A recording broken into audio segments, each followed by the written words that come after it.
and welcome to episode 8. Well, this is episode 8 of us talking about Dexter New Blood. This isn't actually, episode 8, although it is episode 8. Sorry.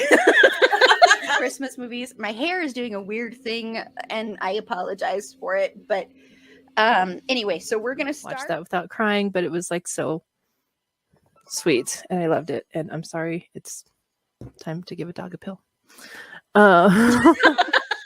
But that way. Is that like saying a man on a horse?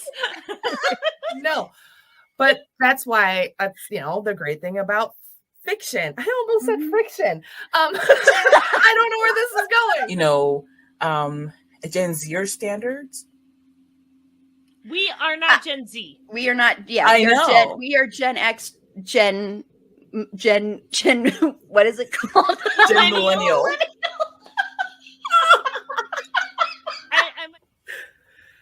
Oh, that's it? Okay. Yeah, that's it. So, I don't need to drive anymore. Oh no, we lost Aaron. Aaron's like, I've had it. Aaron is like, hey, Aaron, you were talking about how you wanted to keep this short, and now we're talking about family. Okay, anyway, thank you for that. So until next time, good night. Whoa. It feels, at this point, I think it feels just so far removed. Uh-oh. That's going to go on a blooper reel. Oh my God. Because hello and welcome to our first annual Fandom Choice Awards. Yay! And I'm going to bring on my 3 amazing assistants. I don't know what I'm calling them assistants, but they're my assistants tonight that are going to help me present some awards. We're going to have a very special person presenting the first award too. And the way this is going to go is we're going to just basically announce who the nominees are. And then I've put together clip reels for all 14 categories. And then once the clip reels are done, we're going to reveal the winner. And then the people that have been nominated, my panelists at least, have the link to come backstage if they want to be live, if they win, to give an acceptance speech.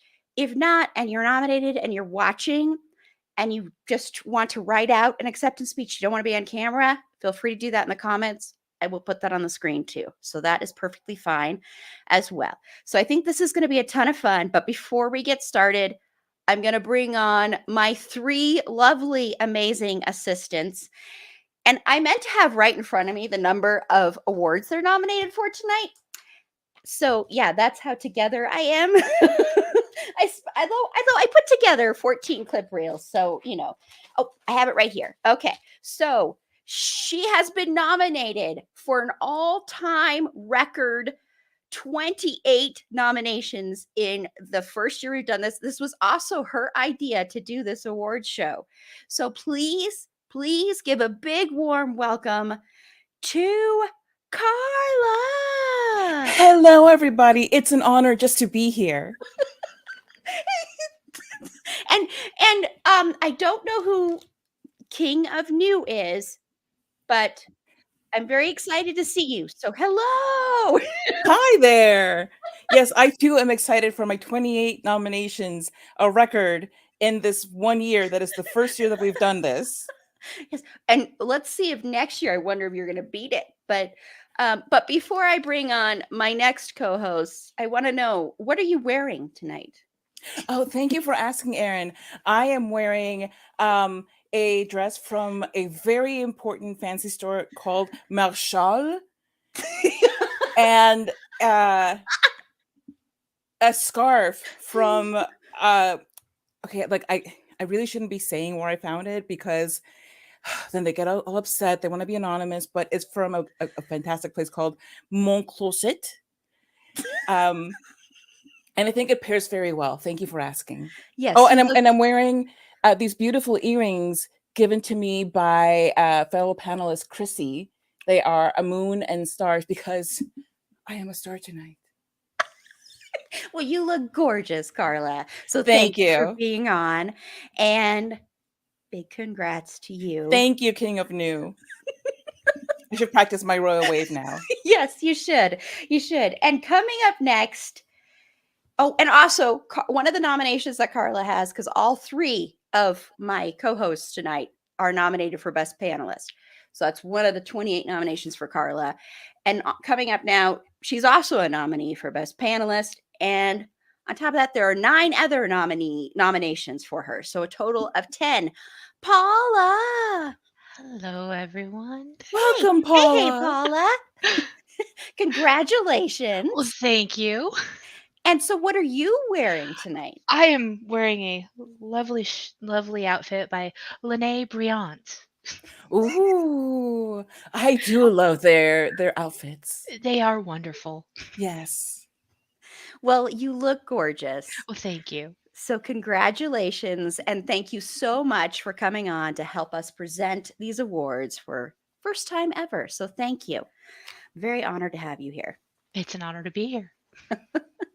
And last but definitely not least, she is also nominated for favorite panelist, not best panelist, favorite panelist. I changed that because it sounded weird to say best panelist for me because all of you are my babies. So coming up next, she is an 11-time nominee, Tiff. Hello. Hello, Tiff. Hello. It's fabulous to be here. Isn't it though? I'm So happy exciting. just to be nominated. Yes, and Tiff is coming to us from the most elegant location of all of us. Definitely. Look at the grand piano back there. My salon is always open to you all. I just would like for you all to know that. Merci. So kind. Thank you so much. So, Tiff, what are you wearing tonight? Tonight, I decided to go in a slightly new direction for myself. And I'm wearing a fascinator by Bobillon. That's Bobillon, if anybody's interested in that. It's a fascinator, as you can see. And then I'm wearing a knit blend. As you can see, it's black, because black goes with everything, by Au Navi. Au Ooh. Navi. Yes. Very chic. Yes. Very, yes. very yes. chic. Yes. Very, Lovely. very exclusive. Very exclusive. Yes. Not many people can Not get many into that. people know about this. Yes. I'm giving it to you from the bottom of my heart. Awesome. Well, Tiff, so humble in such braggadocious surroundings. King of New, you understand me. I feel seen. Thank you. And Tanya, they're going to tell us what they aren't wearing. Ready? Ooh, a bra. Yes, And that's right. Let them fly. Let them be free. let them be loose. Yes. And Bex is in the same boat as Tanya. So that's, I guess, the new motto. Let them. I salute the freedom. Okay, well, let's get the show on the road. Oh, I did want to show you, though, for our nominees, if you're wondering what you will get if you win, I did design this amazing, beautiful, beautiful certificate award. And this is just an example. I am not trying to toot my own horn here, but this is what it'll look like. And, you know, like I won for best podcast host every episode. So Fantastic. I love that. I would love to know, Erin, yeah. where, because I didn't see it in the voting sheet, where the most modest host award category was. I didn't see that. That's because it wasn't a category. Because I do understand now. Thank you. needs Thank to you for be clarifying. modest? Who needs to be modest? Modesty is overrated. So, yes. Hi, Kim. Kim is giving us a clap. Okay, so we're gonna get this started. So we're gonna bring on. Oh, we better start at the beginning of this here.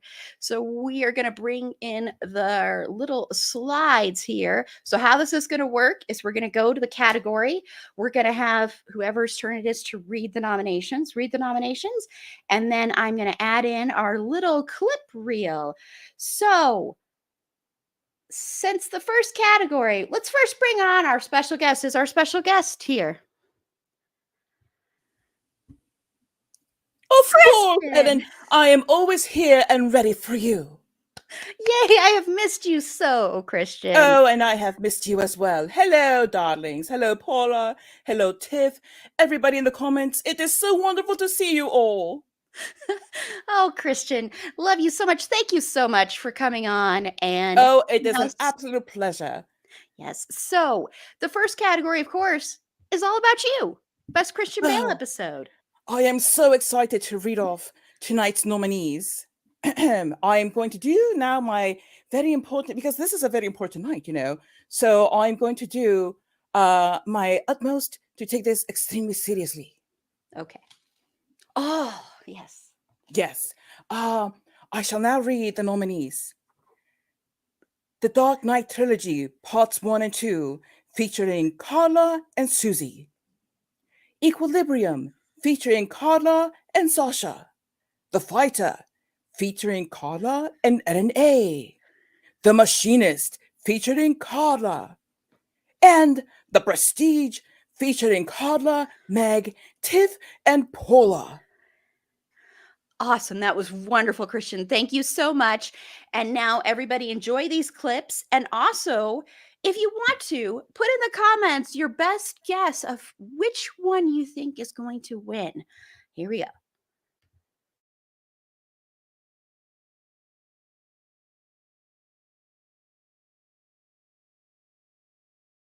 And unfortunately, I had to be that. Sorry, I don't like that character at all. So sorry. Wow. I didn't even have I don't even have him on the outline. I don't even care about Robin. Screw him. Breaking. Aaron hates orphans. Well, I love Bruce Wayne. Breaking. Aaron hates poor orphans. I knew you were going to say that. I sound really awful. I only like the rich orphans. If you just tuned in, you have this filet mignon there, and then you're trying to, put in some Spam. I no offense to Spam lovers. I've actually never had Spam in my life, but but you know me, I only like rich orphans. So I don't even think you have to try as hard as you think you have to try. Well, and he made the whole gun kata look flawless and effortless, and I want to learn that crap. Because I know that movie kung fu is real, and you can totally do that. Well, you know what? People thought strings were used for the moves in this, and there weren't strings used. No. By the No. way. He's just amazing. He just straight up did all the gun kata, and I want to know how. Yeah, and him in that white suit, I think is. Oh my gosh, yes. I think Creed is a really good movie. I think Creed 2 is a really good movie. I think that's a really So good just movie. those two. Well, and Southpaw with Jake Gyllenhaal is really good. But yeah. So I've watched a lot of them. I've watched upwards of 2. Wardrobe budget for shirts from Mark Wahlberg was way overblown, and they spent way too much money on shirts. Definitely could have used less shirts, right? Fighter musical on Broadway. I want to see it. That's what I want. I want the Fighter musical. HBO is making a documentary, and it's all about me and my comeback. Most weight lost by an actor. He went down to 110 pounds, which was not something the director even asked him to do, by the way. So, no. And that's just Bale being Bale. That's just Bale being Bale. Finally, he can rest. Maybe he'll gain some weight. There is that. And then he'll become Batman. Sorry. Say So that. That listen, was what I kids. The secret to becoming Batman is to feel horribly guilty and then to gain 60 pounds. Yeah. If you take away anything from this episode, learn this, ladies. If the guy won't eat pie, You gotta say goodbye. thank you. I'm like, what? I'm trying to think of a word to rhyme with it, but that's good. Yes. It is so good and so intense because the characters, all of the characters in this movie are so intense. But particularly his and Hugh Jackman's character are just like, "Urgh." Okay, come on. You I cannot know. be this clueless. Just, oh, I did not care what happened to her I hate it at all. I Yeah. would have flipped every Yeah. table in that restaurant. I'm sorry. I know, man. Like, I would have, like been like, I know I'm not in any of these scenes, but can I I'm just just gonna hang come out hang on the out. set? Yep. Yes. Totally would have showed up He had just the for star that. power. He could have done it. He could have just gone. Who's gonna tell Christian Bale no? I know, right? Not David Bowie. Exactly. He could have put on his makeup and looked like Hugh Jackman and gone and tried to act. He's so dedicated to his craft.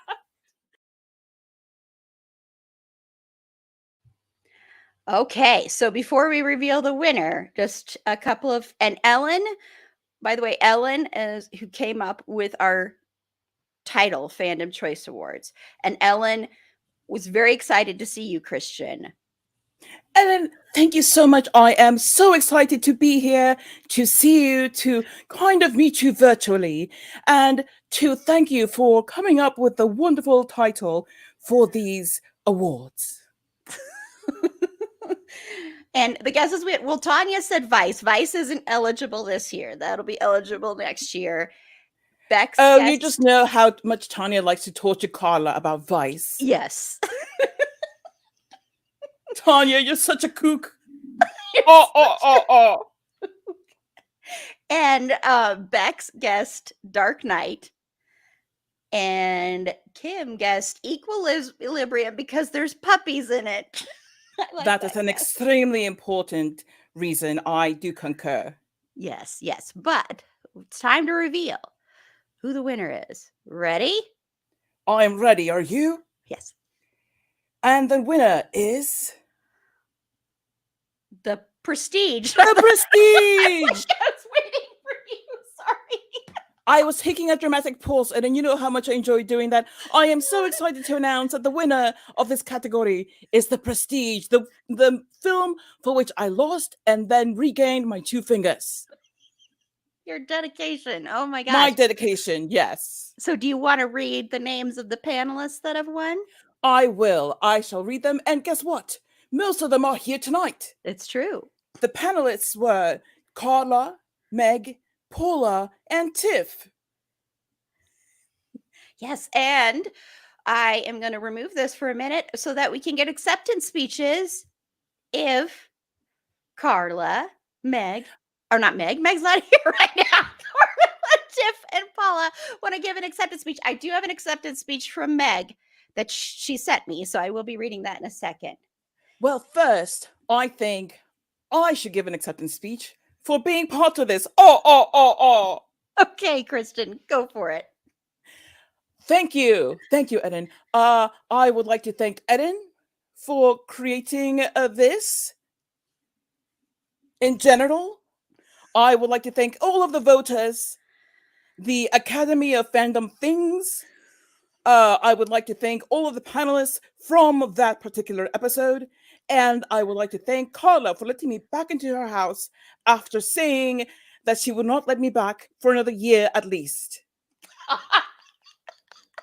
Yes, thank you. Yes. And so Kim is clapping, Bex and Tanya are clapping, and King of New, yes, the most magical of the films. True. So we'll go alphabetical. And then I'll read Meg's. So Carla, if you want to give a speech. Yes, please. Hi, thank you. Thank you so much to Christian Bale for being amazing in this film. Thank you to Hugh Jackman for being gorgeous and handsome and also very good in this film. Thank you to David Bowie for appearing in this film. Thank you to everybody else who was in this film. Thank you to my fellow panelists and to Erin.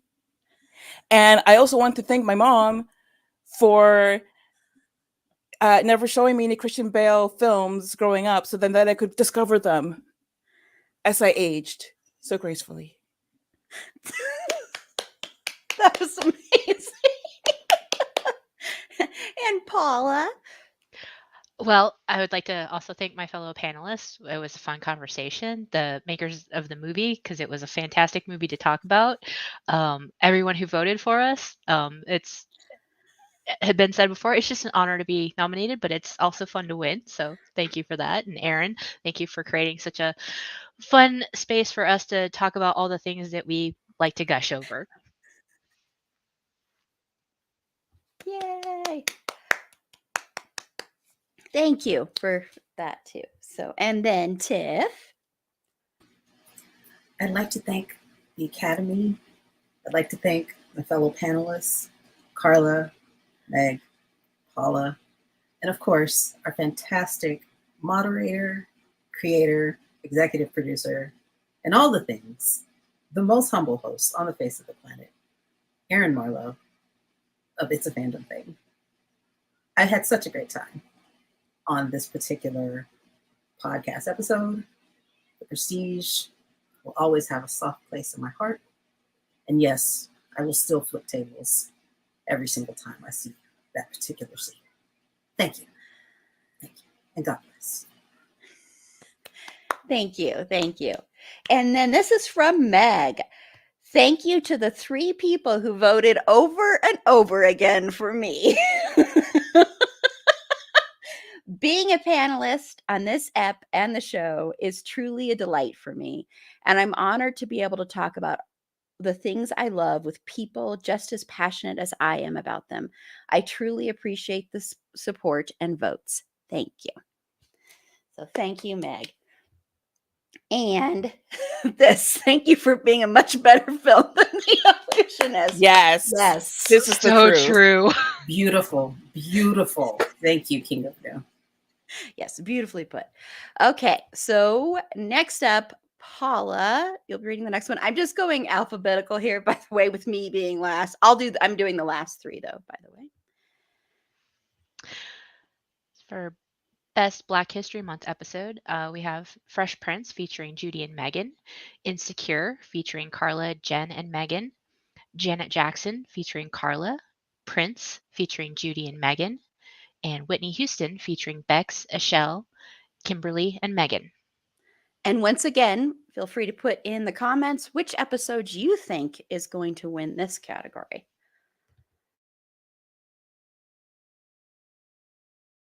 You know, I think a part of that episode that almost gets overshadowed because the end is just so poignant. But I think even the beginning and the middle, like in the beginning when he first realized, oh my God, that's my father sitting there. What am I going to do? Right. So he's, you know, you see the cracks in that episode. And then when they're at the carnival together. Oh, yes. That's another just subtle, great acting. You know, when he sits down on the thing, oh, you don't owe me nothing. You know, we're good. You don't owe me any kind of apology. We're all good. I don't care why you left. I'm fine. You know, just so covering all that pain. Black women getting to just be Black women.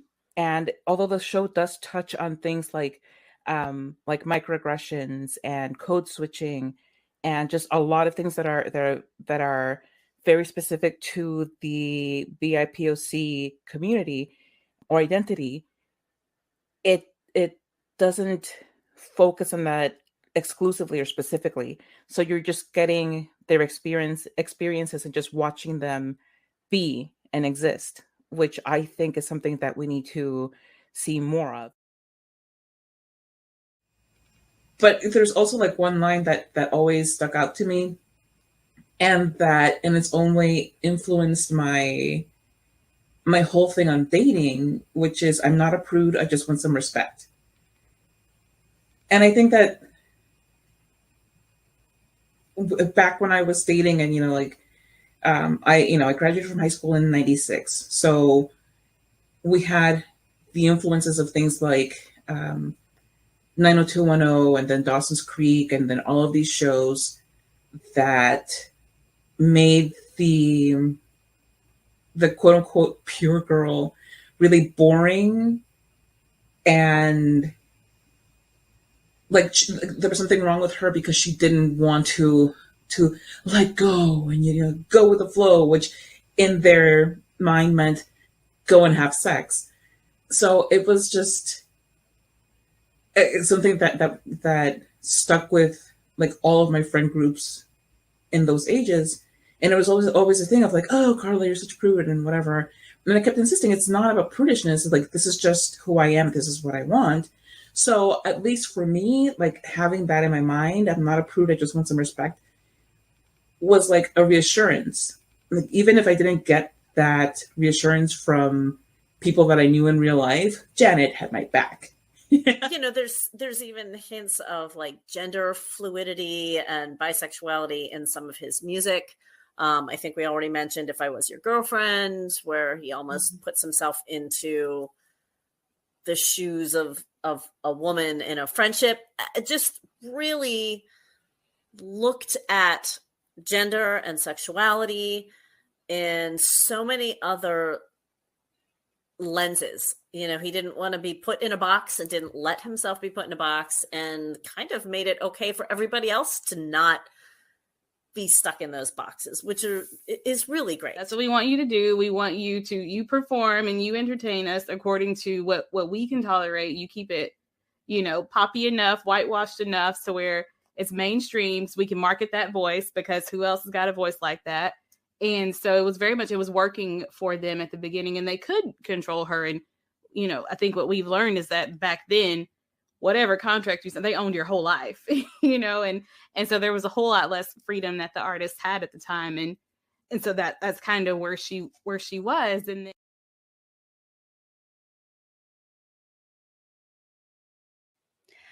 Okay, so we have, I'm going to start putting the comments up on the screen while the clips are playing.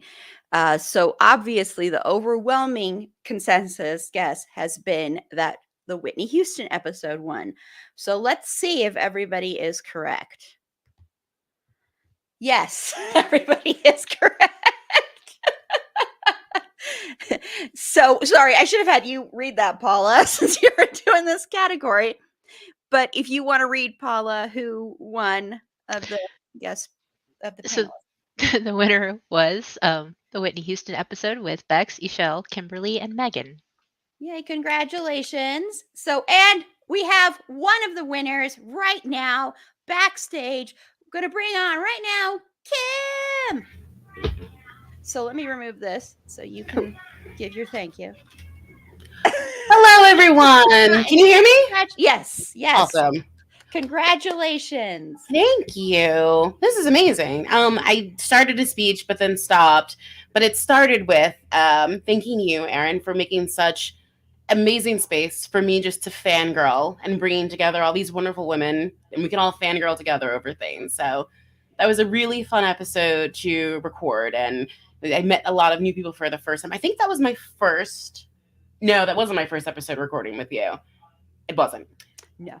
But it's very memorable. So I'd like to thank the Academy. I'd like to thank all of you. I'd like to thank Whitney Houston. I wish she was still here and she was allowed to be herself. She would be here longer. So I definitely think episodes like this are really important to just let people be themselves. Yes, I agree completely. So thank you so much for being on there. And then Bex, from Bex, thank you to my wonderful co-host, Kimberly, without whom I would not have been on this episode. So thank you to you. Yes. And then Ishelle, I didn't get an acceptance speech from Ishelle, or Megan. But I can't wait to let you both know that you won. You are both amazing. Ishelle has been on quite a few episodes recently too. And so, please go, if you aren't already listening to a Liberty Diner Dish, please go listen to that. That's the Queer as Folk podcast that she co-hosts with the amazing Ken. And she will be back for more episodes down the line. And of course, back for Queer as Folk during Pride Month, because every year we revisit Queer as Folk. So congratulations. Congratulations, Kim, again. And I'll go ahead and I'll remove you now. Just go back to there. But thank you so much. That was great. Yes, and you got some congrats in the comments as well and some claps. So next up, Tiff to present our best Pride Month episode. Good evening, everyone. The nominees for Best Pride Month episode are John Waters, featuring Jen, Lady Gaga, featuring Angela, Judy, and Susie, Love Simon, Love Victor, featuring Bex, Queer as Folk, subject matter Brian, featuring Eshell and Danelle, Queer as Folk, subject matter Ted and Emmett, featuring Eshell and Danelle. Please enjoy these clips. Thank you, Tiff. Thank you so much. Yes, and remember, put in the comments which one you think is going to win. I think it's really important that, you know, we have a writer director that's puts these quote weirdos, you know, instead of on the back burner, up front and center stage, gives them a voice, gives them a story, gives them love interests, and fleshes out, like, makes them real people, real characters, because they exist. Oh my God, so shocking. So I think it's so important that, and especially the way he does it so lovingly, as we've said 1,000 times by now, but that we have that, and that people can go to see his movie and probably see maybe a little bit of themselves in maybe this character or that character, or relate to a situation, maybe not exactly, but just that kind of overall feel. That song just really spoke to me on such a deep level. You know, and anyone who's gone through divorce knows that it's just really one of the most painful and difficult things you can go through. But I feel like the song can also apply just to life itself. You know, life can give us a million reasons to not be here, to just be done. I mean, there's so many things that can become overwhelming, but we just need to look for the really one good one to stay and stick around and fight. So I think that song can really speak to a lot of people for a lot of different reasons. And also there's a lot of privilege with Simon. And just even from the very beginning, when he starts out saying, like, I'm just like you, like, my dad was the quarterback and my mom was the valedictorian, and we live in this giant house I have a sister and I like her, and like, I'm like, okay, cool, like, not relatable to me. I mean, I like my sisters, but don't get me wrong. But the whole, like, you know, saying you're just like me, I get where that was coming from. He's trying to say, you know, I'm just an average kid, above average cis white male. But so he did have a lot of privilege going on that I don't think he recognized, but I think it's still an important story to tell. Like, that perspective needs to be told as well. So he is in a very dark and lonely place at the beginning, but I do love that we got to see that he is going to the hospital every night. And then when he's wearing that scarf, which is very much a symbol of his guilt. And I love that Justin is the one who removes that from him. I think he's the only one who could take that off, because if he would have told everybody else that he felt guilty about it, I'm sure they would have said, oh no, that wasn't your fault. Like, that's all Chris Hobbs' fault, which is true. It's all Chris Hobbs' fault. But to Brian, it was his fault. And so he wouldn't have taken anyone else's word for that. Only Justin was the one who could remove that scarf from him. I give Drew a lot of grace. And what I think what helps me with that is they made it very clear to us that he did develop feelings for Emmett. Even in season 4, we can see that he really did care for Emmett. And so it wasn't just a hotel hookup. You know, now true, in his mind, he's still telling himself his mantra, I'm going to get married, have kids, I'm going to live the American dream. He's still telling himself that. But clearly he wants something totally contrary to that, because he keeps coming to this room to meet with Emmett. So I like that they crossed paths. And I mean, I hate that there was the whole affair side to it. I hate that, of course, but I still like that they did cross paths because I think that relationship put Drew's feet to the fire. And for Emmett, it was also, we see what he learned from Ted. It was like, no, I'm going to prioritize me. Even in this relationship, I'm going to prioritize me. And I understand what is true for you right now, what you need right now, but I'm also going to do what's best for me. So. And the winner is Queer as Folk. Subject matter, Brian, Sex on Legs Kinney. Featuring Danelle and Ishel. Congratulations. Yay. Yes, yes. And Danelle and Ishel aren't here, but I do want to thank both of them for this episode, which is no shocker at all. If you watch Queer as Folk or you know anything about Queer as Folk, it is no shocker that this is currently our most popular Queer as Folk episode we have done because people love Brian Sex on Legs Kinney. Remember, you can get it's a Brian Sex on Legs Kinney thing in our Redbubble store right now. I'm not moving on yet because I love looking at this picture. And thank you again to Carla for designing all these amazing covers. So thank you. If you didn't know, Carla designs everything. So yes, love all the claps. This was a great episode, great conversation. We'll be diving into more characters this June as well. Okay, so now it's my turn to read them. Okay, so next up we've got Best Horror Month episode, and we've got 6 nominees this time.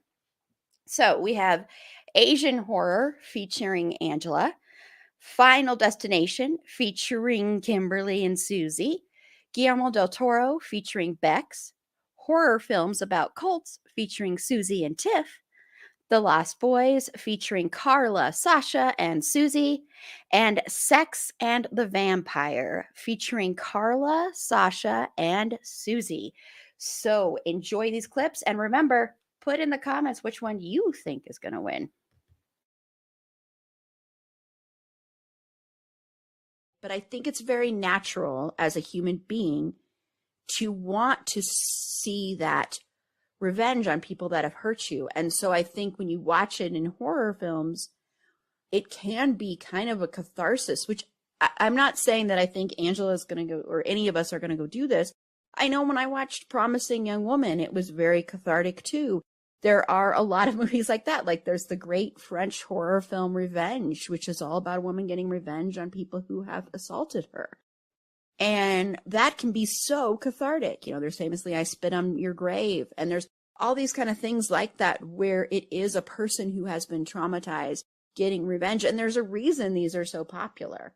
And there's a reason this movie works because it is watching that and watching the fact that you know, you can sit there and have that catharsis, but also I think it does show that that might not lead to an actual catharsis. Well, I'm just remembering now because nothing happened, but me and my husband were driving on the highway and a metal work ladder fell off someone's truck and like we all drove over it because we were going too fast to slow down. Like we were on a highway and it was just like, holy crap. Like if that ladder could have like fell a different way, like we would have all been screwed, like all of us just drove over it. But like that's terrifying that it just flew off someone's truck and like that was just a regular day, you know, like worse things could happen. And I love that the lesson, and I love this in like any horror film, that the lesson is that the real monsters are the humans, right? Yeah, they always are. They always are. And when that's like, you see that in lots of films for sure, but I think this one does it so well because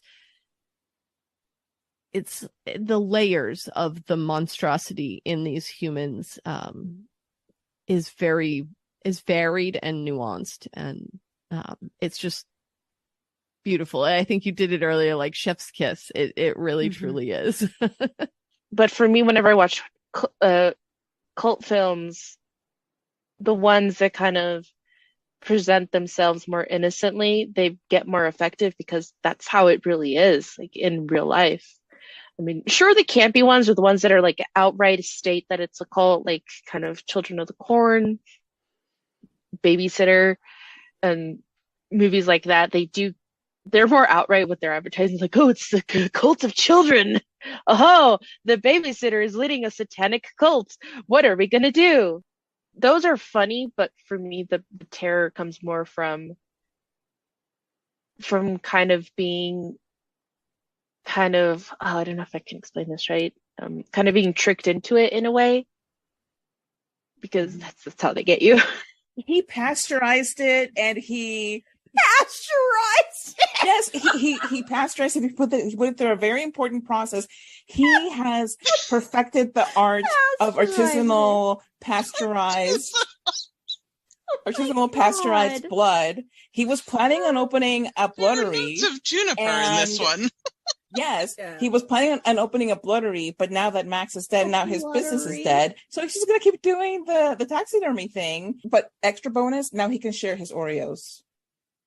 Does he dip his Oreos in the blood, you think? That's between Grandpa and his Oreos. That's between Grandpa and the double stuffed. Yes. That's why he likes the double stuff, because his fangs break through the normal ones too easily. At least this That one is you get a good brilliant. bite. See? Oh. This is all adding up. This is layers upon layers. Their entire everything is so taboo and sinful, and so is a lot of sex and sexual behavior. So it's just a really interesting type of monster that, yes, it's a monster, but also it's a monster that I think more people would want to try to be, because you don't really see like a lot of people being like, oh, my wish in life is to be a mummy. All I want is to be a mummy. You know, like there aren't really like mummy underground clubs. You know, like there aren't people running around like that you know about. That I know about. That's true. It's a very way underground scene.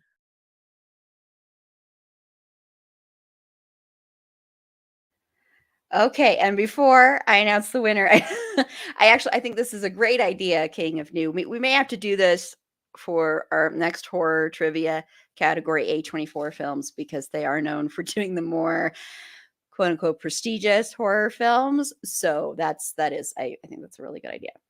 Okay, so the winner is, let's see if any of the guesses were correct. The Lost Boys, featuring Carla, Sasha, and Susie. So, as far as I know, Carla, as far as I know, I love you so much, Carla. So now that is 2 out of your 28 you have won so far. Oh my god! I was not expecting this.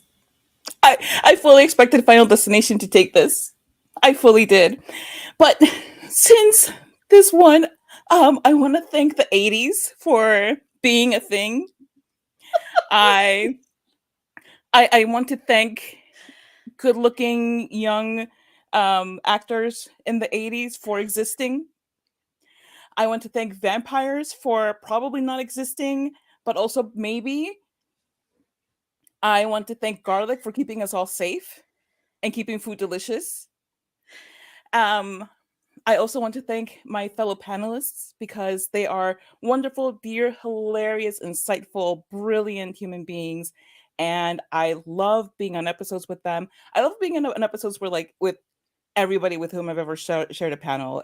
I have never come away from a recording without some new insight or a laugh or 25 or 37.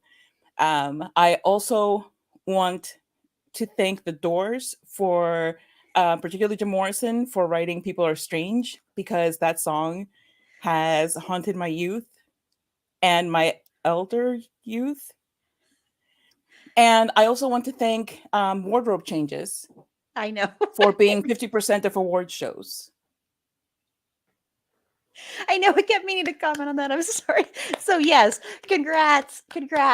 And congrats to Sasha and Susie as well. I will be letting you know. Everyone that won, I will be messaging and letting you know that you're going to win that amazing. It'll be a digital copy, but you can do whatever you want with it.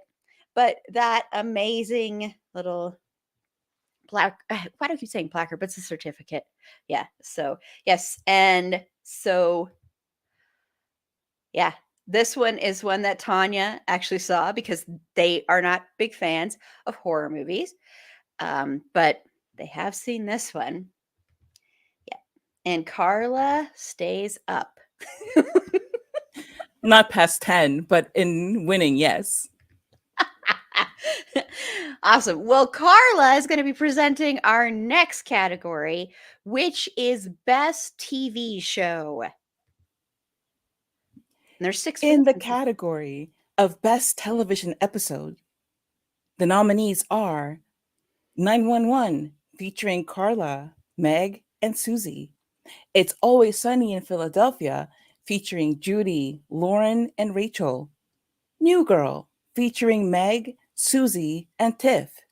Queer as Folk, all 4 episodes, featuring Carla, Danelle, and Ishal.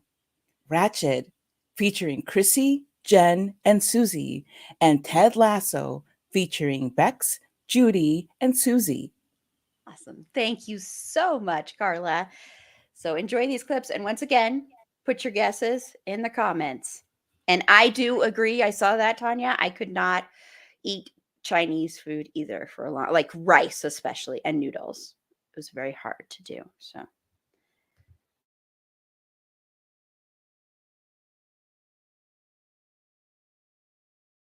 I adore Buck. I don't care. I love how much he has grown. Sorry. I'm sorry. Then Aaron set up a play date for Christian and Ryan. Who's bringing the snacks? The marshmallows. I'm not sure what Ryan likes to eat. Something bloody, probably. Blood oranges. Judy, the way you guys quote it at home all the time, every time me and my husband go to a restaurant, we are like, beak. I'm going to order the beak. Because of the way Charlie screams beak. Milk steak. Yeah. Too good. It's too quotable. Crow egg. Yeah. Fight milk. Fight milk. Ah. It doesn't stop. It doesn't stop. Aaron, we It could just doesn't. literally It go doesn't. all night. Yep. I actually jotted, as I was jotting down my notes, I jotted down like favorite quotes, and I have like 50 of them.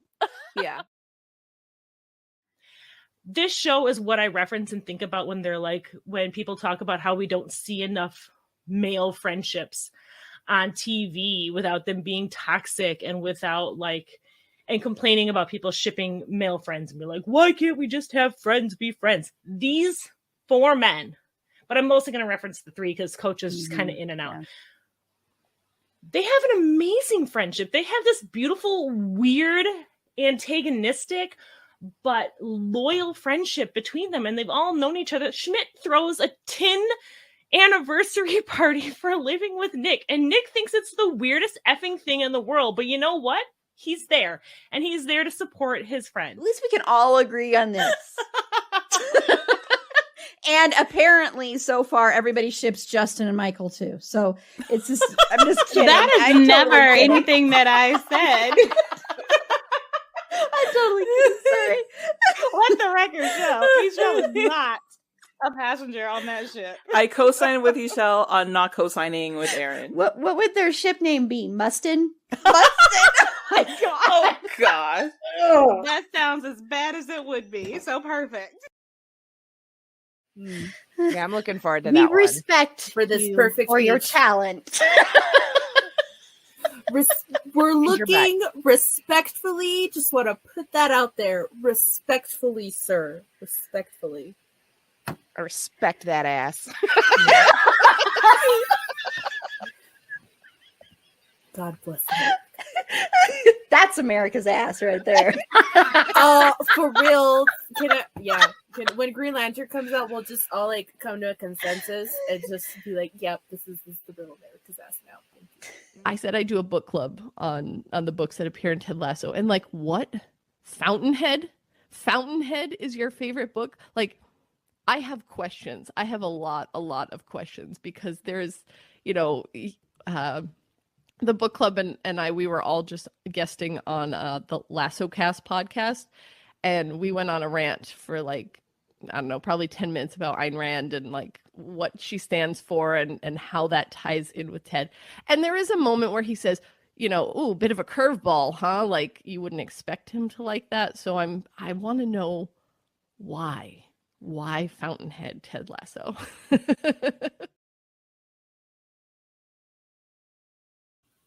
And the winner is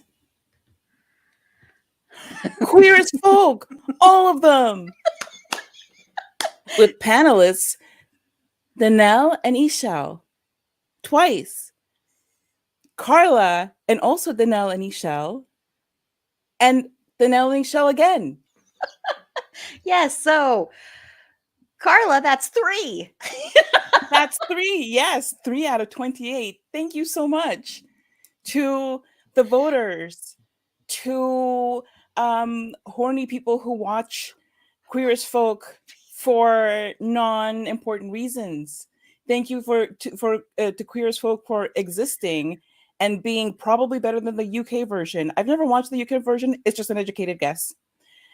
Thank you to all of the actors on that show for being absolutely amazing at portraying all of their characters. Thank you to everybody who voted for that quartet of episodes. And to Erin for liking the show and kind of bullying me into watching it. Without that motivation, I may never have watched it or won this particular award. You're welcome. See, let this serve as a lesson to everybody out there. Take my recommendations and watch them because you may one day win an award. That's exactly the takeaway from this. Yes. So, Tiff and Paula, remember this, okay? Great advice. Thank you. Duly noted. Okay, well, and congratulations, of course, to Danelle and Ishao as well. I agree, Ellen. Friends pressure friends into watching great TV shows. It has certainly been my experience. Yes, that's what friends do. And excuse me, I'm going to take this off because this is hurting my head. So this was my unicorn tiara that I got that it was bought for me as a present when I went to go see Magic Mike in Las Vegas. And we didn't know the theme of Magic Mike in Las Vegas is unicorns. So we did not even know that. So yes, I mean, you'd have to watch, and I do recommend that show. It's amazing. Okay, so time for the next category, Paula. And the nominees for Best Movie Episode are 10 Things I Hate About You, featuring Meg, Susie, and Paula. Dazed and Confused, featuring Jen, Megan, and Sarah. The Prestige, featuring Carla, Meg, Paula, and Tiff. Pump Up the Volume, featuring Danelle and Sarah. And While You Were Sleeping, featuring Carla, Meg, and Susie. Awesome. And enjoy these clips. And once again, put in the comments who you think's going to win.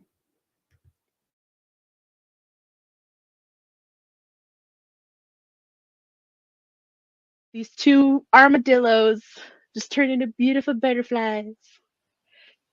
Yeah. I've never heard the armadillo thing, but that's amazing. They're like, they have their walls up, and yes, the hard shells. Yeah. The hard shells. My favorite character and how he was portrayed was Dawn, especially when you first see him and he's in these goddamn overalls. And I was sent over the moon about it. I was like, bring the overalls back. Like, I would love to see more men in overalls now. Like, it tells a lot about their character, but confident. I live out in a small town, and there are plenty of overalls to go around, and there's no Dawns, is all I'm saying. That is such a bummer. You really just disappointed Megan. It's the farmers. It's just the farmers. The old, intensely white farmers in their Carhartt overalls. No. No, I'll just say it now. I am not a Hugh Jackman fan. Oh, right. And we're out.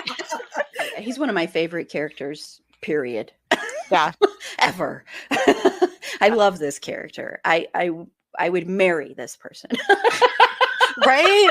I think so many of us that age were like, where's my Mark? Where is he? Exactly. Like, he was the epitome of the guys that we wanted. Yes, and so many guys that were in that scene and were more like, all he had to do to really up the ante for me was to have his hair black and wear some eyeliner and some mascara, and I would have been, oh my God, I would have fainted. Swoon. Okay, I want to preface this by saying I love Jack. I love the character Jack a lot. I do not find Bill Pullman attractive at all. So, I apologize.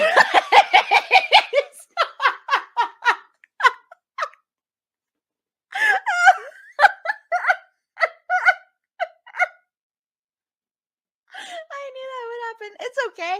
Now we can end the show early. So I lost my whole panel. I knew that would happen, but that's okay.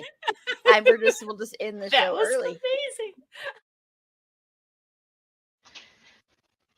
Okay, and the winner is 10 Things I Hate About You, featuring Meg, Paula, and Susie. Yay! So, congratulations, Paula. That's win number 2. Oh, well, thank you. This is such a fun movie, and again, a great conversation, a lot of insight into that movie. And again, thank you to my fellow panelists. It's always a joy to talk with them. And thank you all for voting for us. Awesome. Congrats. And Meg, of course, couldn't be here, and Susie's not here either, but I know they both say thank you again. And then the bad boy hero, I'm assuming this went to the Christian Slater thing. I will say Mark is not a bad boy, so that's all I'm gonna say. A lot of other characters Christian Slater played were. We're going to be talking about one of those in April, Heather's. And Kim is not here for the Bill Pullman slander. Thank you, Kim. I'm not attracted to him. I love Bill And Pullman. Bex. Sí, cómo no. Ahora dices eso, pero al otro rato, ay, no, Bill Pullman, usted medio guadita, no me gusta mucho. Sí, ok, como quieras. I whoa, and then the wine drinking. Awesome. And then some congrats going around. So yay. And just if you didn't know, 10 Things I Hate About You is our most popular episode of all time. So just in case you didn't know. So congratulations on that too. Oh, that's amazing. Yeah. Okay, so next up we have Best Music Episode. And that's you, Tiff. Sorry. The nominees in the category for Best Music Episode, of which we have 6. Depeche Mode, featuring Carla. Janet Jackson, featuring Carla. Lady Gaga, featuring Angela, Judy, and Susie. 90s Music, featuring Carla and Tiff. Prince, featuring Judy and Megan. And the final nominee, Whitney Houston, featuring Bex, Ishel, Kimberly, and Megan. Thank you so much and enjoy the clips. Crawl on the floor for you, drop my crutches and crawl on the floor for you is Rush. Oh my gosh, the way he sings that line. Drop my crutches and crawl on the floor for you. I'm like, I will do that.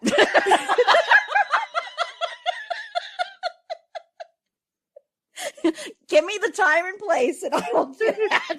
This is why I'm shocked that, oh God, what is it? Master and Servant? And Servant wasn't anywhere in your top anything. It's too obvious, Carla. I just say, I had some trouble with Lucky because Lucky was always wearing a white socks.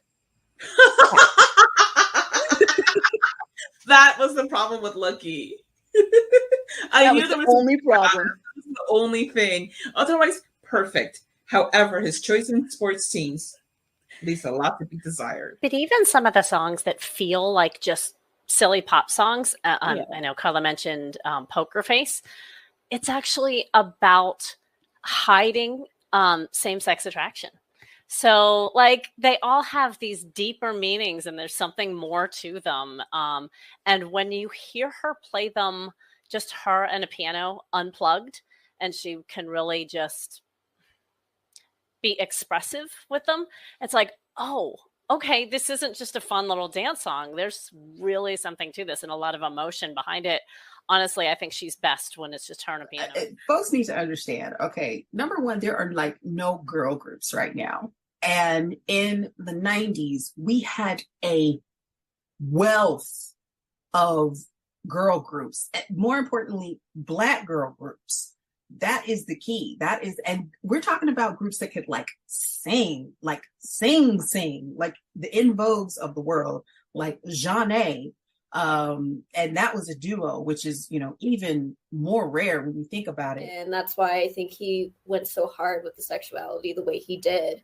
It's because he's like, you know what, like, we should be able to explore this. This shouldn't be such a taboo thing. It should be something that we enjoy as people.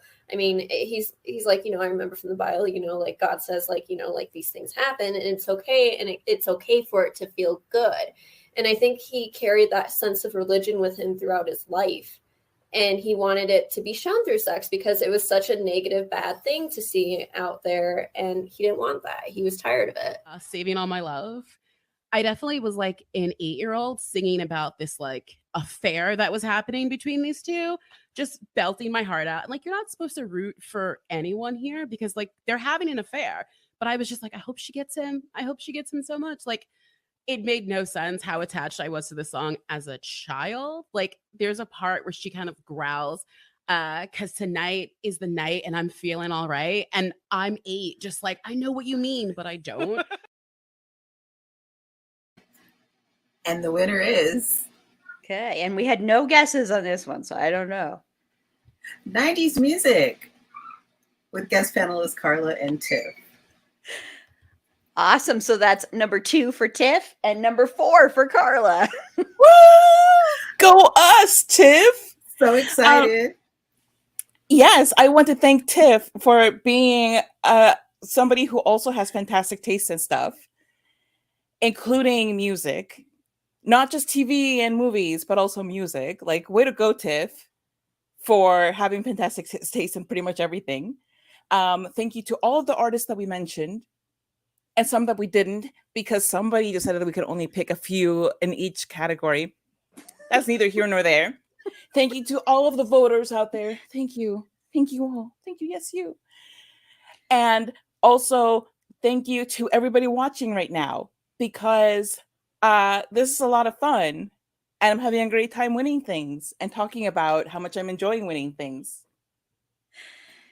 And your great costume changes. Thank you. Yes. 3rd wardrobe change of the evening. And Tiff.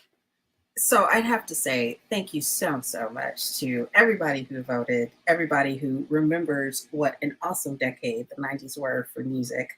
And yes, correct, Kimberly Flood.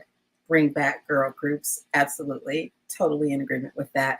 I have to say thanks so much, so much to Carla, because she is my ace. She is my boon. She is my jam, my heart. Love her, love her. Love her opinions, love her analysis. She's fantastic. Once again, our host, the hostess with the mostest, Erin, you're the best. Thank you for letting us share this with you. Thank you all. God bless. Thank you so much. And I'm just going to share a couple of the comments here. 90s rule. I agree. We will be talking about, this year, we're going to talk about 90s television. So pretty much every year we're going to talk about 80s television as well, but I try to do something with the 80s and the 90s, or at least the 90s, because I know we have a lot of Gen X and millennial listeners. So, and plus I just love talking about that stuff. And then Ellen with some more congratulations. And then, yes, Bex, it was an amazing decade for music that I think sometimes gets overlooked. Like a lot of things from Gen X. So yes, and more comments about the 90s girl groups. And once again, bring back girl groups. Yes, yes. And then, yes, I do see your thing about sign me up for 90s TV.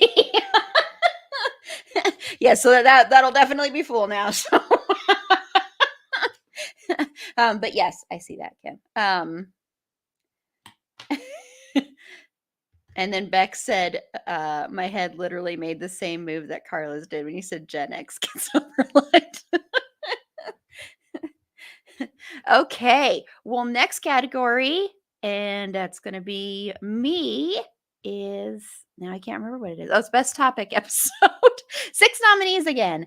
So, celebrity conspiracy theories, which we did during our marathon streaming event. And this was featuring Carla, Meg, and Paula. Horror films about cults featuring Susie and Tiff. 90s movies featuring Carla and Tiff. 90s music also featuring Carla and Tiff. Twitter featuring Carla, Meg, Tanya, and Tiff. And When Fans Become Dangerous featuring Carla, Meg, and Susie. So once again, enjoy these clips and let us know which topic one you think is going to win. Apparently, John Travolta is also a vampire, and there is a blood feud. Yes, but John Travolta also died years and years ago, and he has in 1991, and he has a doppelganger replaced by a vampire doppelganger. Yes. Nick and Keanu know the truth. That's why Nick and John Travolta did Face Off, because they had the rivalry. Yes. Mm-hmm. It's all part of the conspiracy. That makes sense. About John Travolta's doppelganger. I know. That's why you will never find me in one of those things. Absolutely not. I don't like scarecrows. Oh, yes. I don't like corn mazes. I don't like, you know what? I don't like Field of Dreams, now that I think about it, because those ghosts come out of the corn. Yeah. Exactly. The ghosts come out of the corn. What is that about? Kooky. What were you guys doing in that corn before you decided to come out? Why did you decide to appear from this corn? That's not okay. Yep. It's evil corn. I'm right there with you. It's evil not good corn. Wow. That corn has bad humors. Exactly. It's got You're gonna pop that popcorn and like little ghostly faces are gonna come out. You know, again, that's a movie that like if I try to explain it, it's gonna be just super creepy. But trust me, okay, I'm gonna just preface it by saying not as creepy as it sounds. It's two people who are okay, maybe it is kind of creepy. They're emotionally cheating on each other, on their significant others with each other. And then the guy finds out that she is his real life nemesis and then kind of gaslights her a little bit, but it's for romance. So it's okay. Which I think is like kind of describes 72% of 90s rom-coms.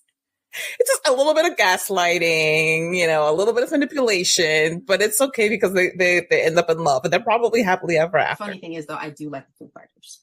Because I feel like he moved that band into a different direction where I think you can't just put them under the umbrella of grunge. I think they have a more upbeat sound. I think it's, like you said, Carla, they have fun with it. They pull from a lot of different other like subgenres and they make it their own. But the biggest thing I think is that they're not miserable when they're performing. They're just not miserable. And all those other bands, why are you performing? Clearly this music makes you sad. Why are you doing this? So no, I did not like grunge at all. I'm sorry to your listeners. Almost always that there's someone who's like, yeah, same, exactly. And it really opened a door to the rest of the world. I mean, that's one of the things that's amazing. I have learned so much just by following and interacting with people whose life experiences are so completely different from my own. You know, I have an extremely privileged life. And I think had I not educated myself in a lot of ways or seen the other experiences of people on Twitter and mostly on Twitter, that's what I use the most, I would have probably continued to be very ignorant of that privilege. Snag their napkin and put it in your purse. That's not a normal reaction, guys. Just like grab their glass and like, I'm gonna make a clone of you. That's not cool. I feel like I shouldn't have to tell people that. But I have heard of people who have wanted, like, I've heard of people who have dug Kleenexes. Oh yeah, I've heard that. Out of trash to get DNA. Like, who? I cannot think of anybody that I'm a big enough fan of to be like, yeah, I want your snot. Give me that mucus, baby. I wouldn't even want that from someone I loved and cared. Right? Like, this is the last thing my grandma tries to give me. I'm like, no, I'm sorry. Yeah. Love No, you. there's no snot in the world like that's worth me that. like digging through the trash to like get a like. No, I'm sorry, not even Finn Wittrock himself. Is worth me like digging in there and just like look at no. I'm no, sorry, not no, even to no. solve a crime. Am I digging? Not through the no, trash not to even. get Not Kleenex? even. You would.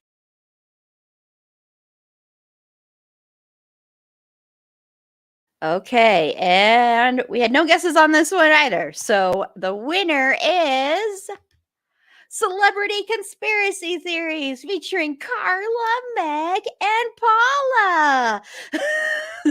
So that makes 5 now for Carla.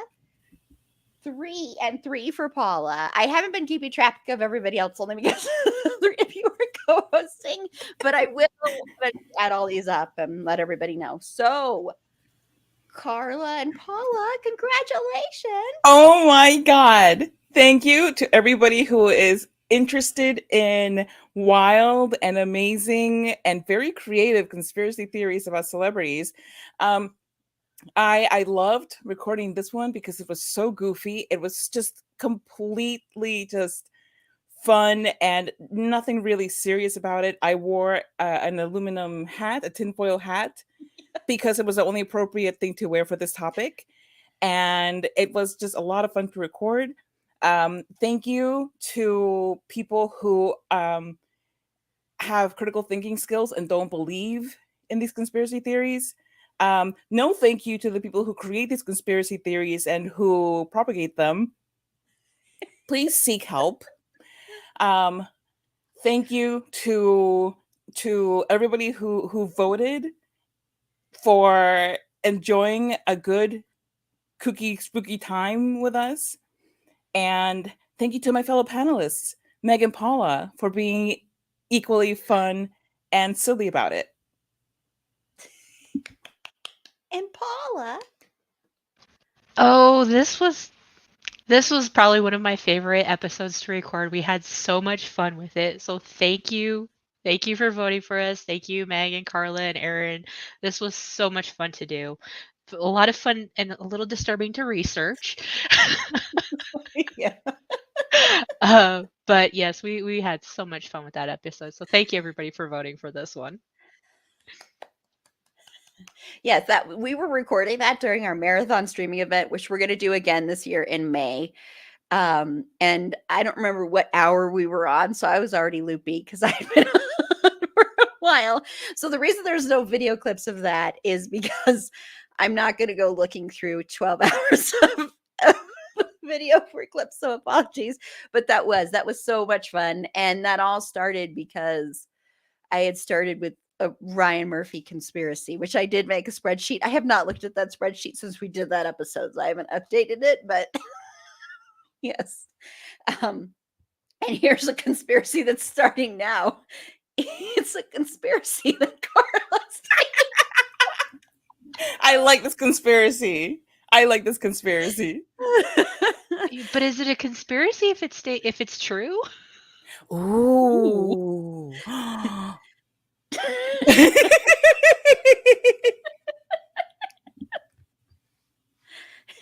I shall say no further. I will give neither validity nor repudiate any of these claims. Yeah, Yeah, that was a blast though. I really did love doing that episode. That episode was so much fun.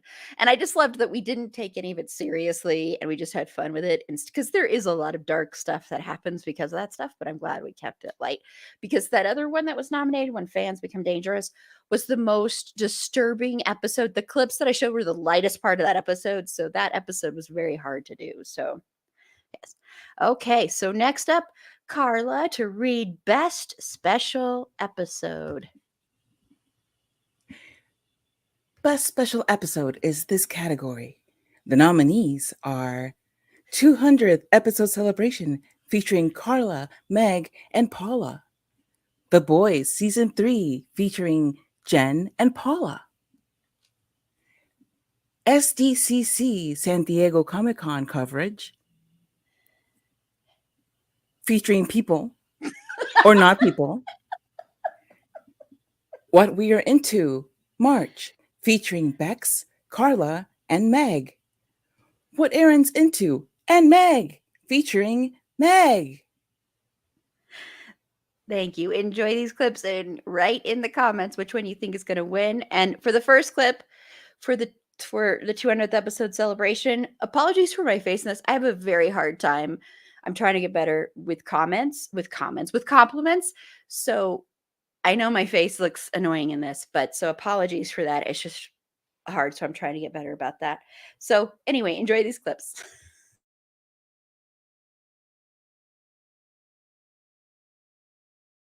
And part of the reason that we keep coming back is not just that we love to hear ourselves talk, but also that you make it a fun place for us to talk.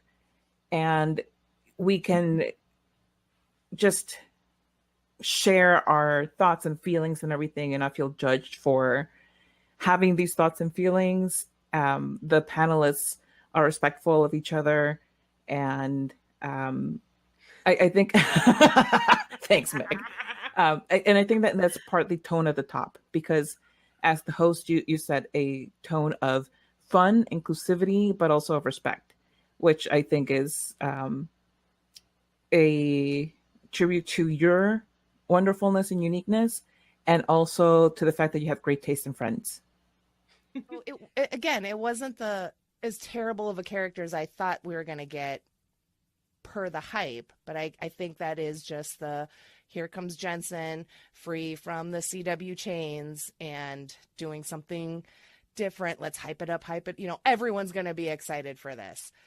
And then, it took like 2.5 episodes until he showed up, and then it was only kind of here and there, but it was good. I enjoyed it. He was terrible, but entertaining. And he said mean things to Huey, which made me laugh. So if you could time travel and go to any decade, what decade would you go to? Like future or past? Okay, I would go to the past, and I would go to April of 1927. I'm so excited. I did not expect those words to come out of your mouth. And clearly, this is not a live or anything, but I just nearly melted out of my chair out of excitement because, Aaron, we're going to talk because no one else will talk to me about this goddamn show. It's so bad, but it's so bad. It's so good. It's so delicious. I have my life together. I'm so grateful when I watch these people. I mean, that's a good point, but he might be in awe of Christian Bale for like Equilibrium. He probably liked that movie. I can see that. I think he liked them. I just feel like I think Michael Keaton is he's a George Clooney Batman. Mm-hmm. He's a George. He likes Clooney. those. He's nipples. a Val Kilmer Batman. He likes the nipples. I think secretly he'll tell everyone that Christian Bale is his favorite, but it's really going to be like Val Kilmer or something like that. Because this is the man who secretly listens to Taylor Swift. And there's nothing wrong with that. That's true. But it's adorable. Yes. That's a good point. Yes. He could like 310 to Yuma. He probably because he likes cowboys and westerns. I think he would like that too. Like, welcome to It's a Fandom Thing, where we're just going to talk about the psyche of Dean Winchester in relation to books and movies and music that he likes.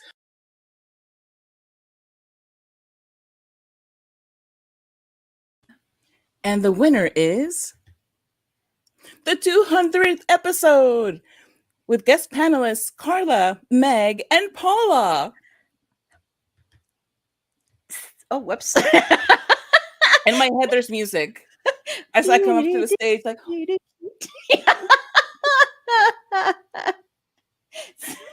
so that makes six for Carla and 4 for Paula. So thank you, everybody here gathered to witness this very special occasion. Thank you for up to that point 200 episodes. Now 306 episodes, 7, 8, like that. 9, 308 because I've done all these interviews. Yeah, I don't know. It gets away from me. 347 episodes. That's 147 episodes. Beyond that, everything that I say still holds. This is still a fantastic place to come and chat and enjoy each other and feel safe to blather on about everything that we like or don't like about pop culture, about entertainment, about things to do with those topics. And thank you to everybody who voted for this very special episode. I wanted to thank somebody else. Can't remember who that is. Probably very important people. But also thanks to Meg and Paula for being part of that very important moment in all our lives. Yes. Yay. And there's congratulations in the comments too. So, and Paula. Well, first off, Erin, again, thank you for creating this podcast and allowing all of us to come on and hang out with you and all the other panelists and just have fun and talk about the things we love. That's always a joy. And thank you to everybody that voted for this again. And it's always nice to be nominated. It's always fun to win. And it's just this was a fun episode again because 200 that was amazing, and now we're past 300 and I can't wait till 400. So yeah, it's very hard to believe.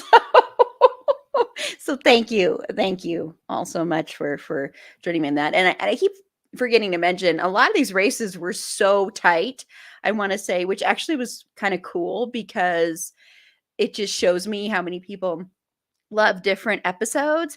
And we had a big push the last day, and there were even some that were totally decided and totally changed. So thank you again to everyone who voted. I just want to say that. So yes. Okay. So next up, Paula, is best interview episode. Oh, helps if I unmute my mic. All right. The nominees for Best Interview Episode are Tanya Cook, Patricia Dunn, I'm sorry if I mispronounced this, Denisha Smith, Herb Stern, and D.N. White II. Okay, thank you. And then again, feel free to put your guesses in the comments and enjoy these clips.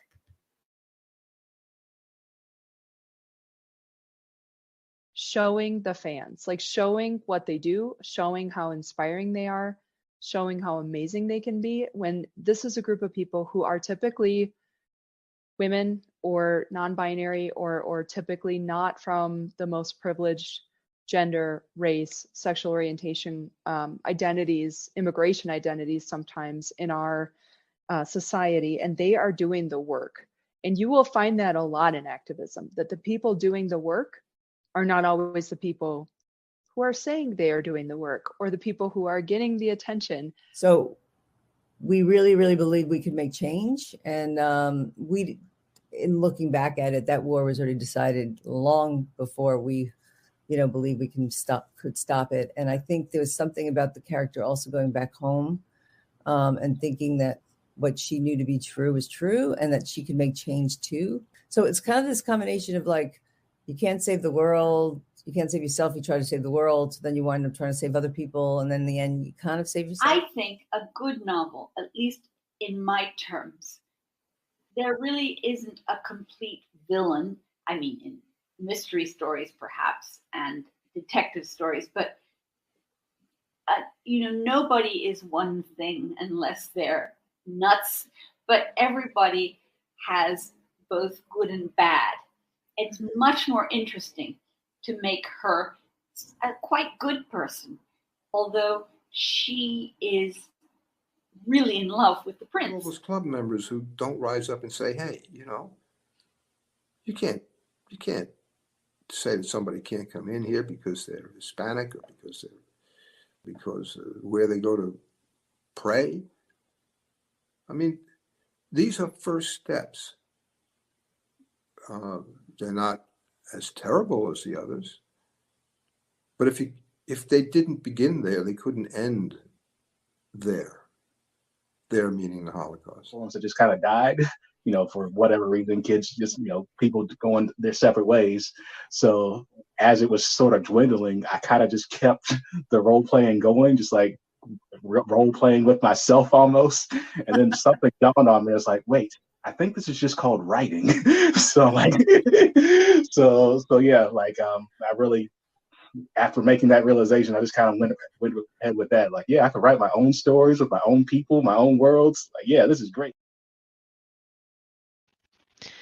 And the winner is Tanya Cook.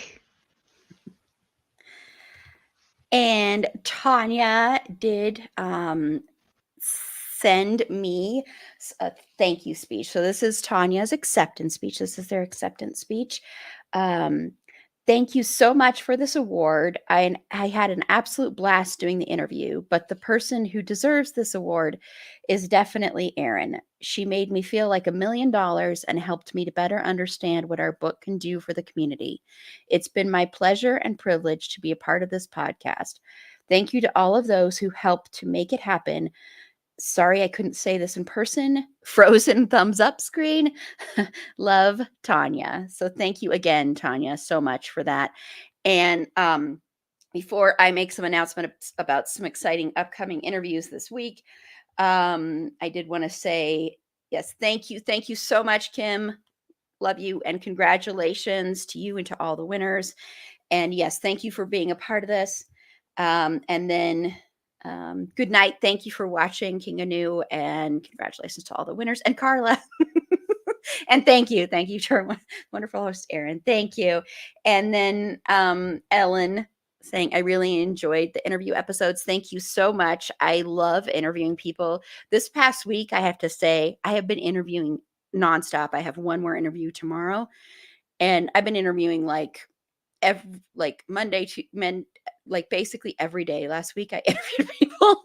So it's been wacky, but in a good way. It wasn't something that was planned. And I just want to let everybody know, especially since we have a lot of Gen X listeners. One of these will make you very excited. But coming Tuesday, I will be dropping an interview with the writer and director of a new movie that's basically about a true crime story about the Dirty Gang. And I sat down and had a really, really nice conversation. Really enjoyed this conversation a lot. And I'm not just saying that. When I say I enjoy these conversations, I've been blessed to interview some amazing, terrific people who are so kind and sweet and nice.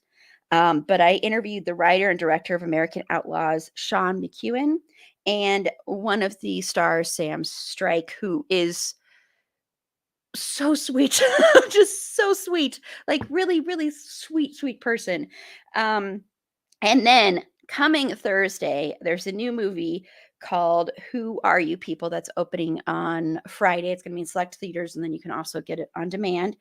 And I interviewed the writer, director, Ben Epstein, and then the actor Emma Horvath. So for you Lord of the Rings fans out there, Peter Peros, who was amazing. He's been around forever. He's been acting in a lot of television. And I mean, he got his first role was in Knight Rider, the original Knight Rider, years ago. And for you Gen X people, for the fans of Final Destination, I also interviewed Devon Sawa. So yeah, he is so sweet. So I have to say, he was very happy. He came on, the first thing he said was, you're the first woman who has interviewed me so far, and he really appreciated that. And a lot of that's the subject matter of the film, but still great conversations. So yes, you'll get to hear that interview with all of those wonderful, amazing people coming on Thursday.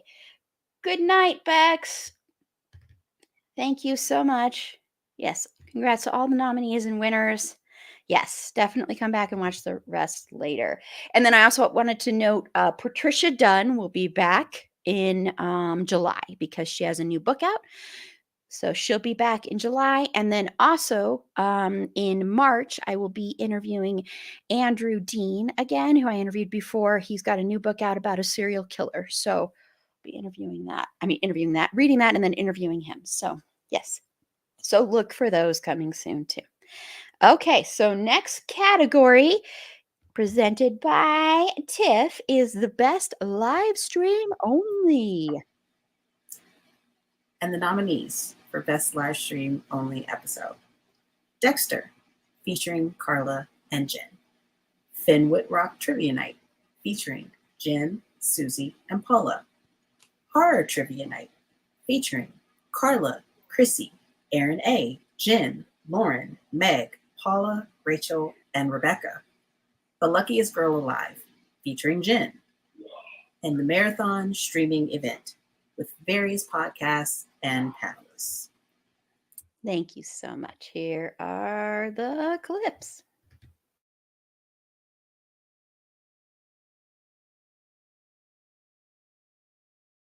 It's done. Let it be done. Let it rest. Fuck the haters. What only matters is our opinion. I mean, honestly. So you should more only than care about satisfied. the wild women of podcasting. Amen.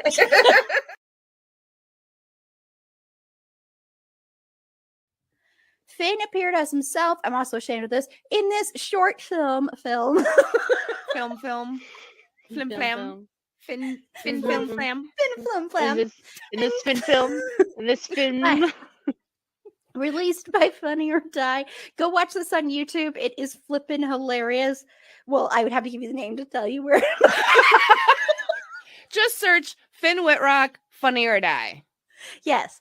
Yes. Go search that. It is flippin'. It is Finn flippin' Finn funnily Finny. I don't know. You're all right. Well, there's zeros. Hi. Aaron A. 1, 2 in spirit. Oh my gosh! Missing but not forgotten. This is the best.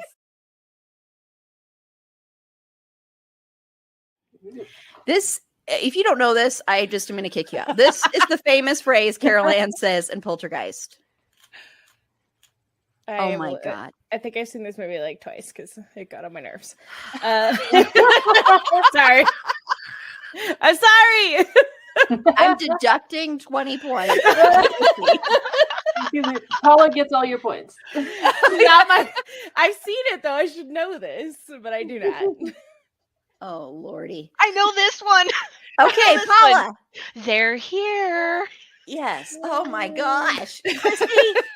Yay, Paula. Yay, I got points. Paula's on the board. Nice boy Finn would have been like, all right, let's get out of here, you and me. We'll go talk about this. Screw everything in the whole song and dance. Our nice guy Finn would have done that. His character from A Mouthful of Air would have been a lot more kinder. Oh, totally. And Long Weekend. Yes. So probably not locating Silver Lake. He would have devised a way to use this trauma to get her into his home.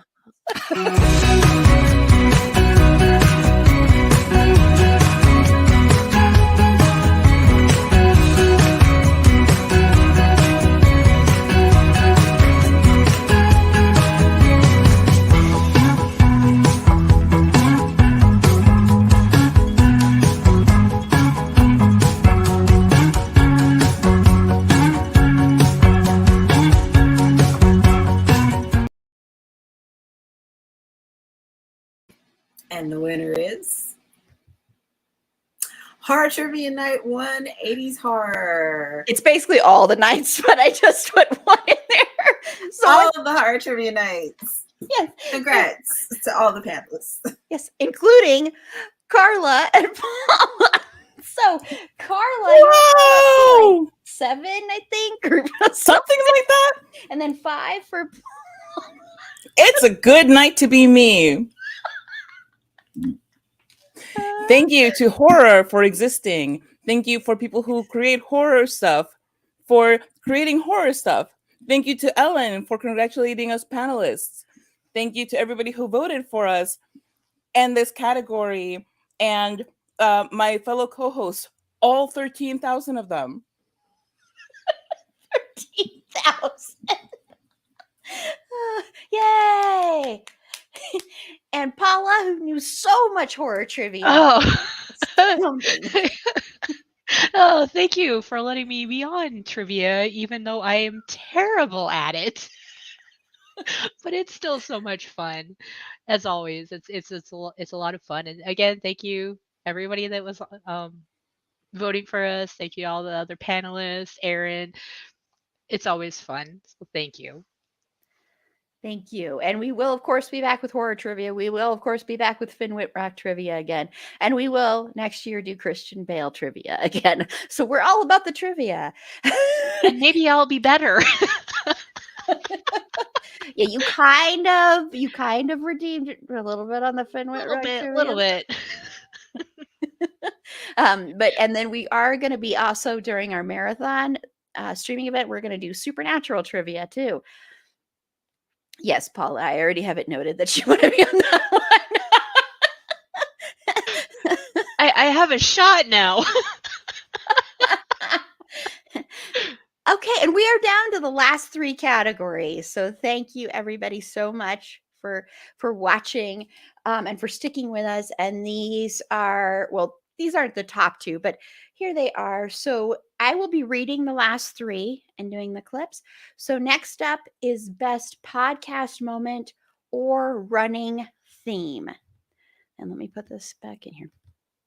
And Carla's Christian Bale impression. Aaron's love for Dean Winchester. I still just get a little kick out of that one. Excuse me. Saxy Ladies Christmas Special, which the Saxy Ladies are Carla, Meg, and Tiff, and me. 6 degrees of Finn Whitrock. And when someone's screen freezes at the best moment. And so here are the clips.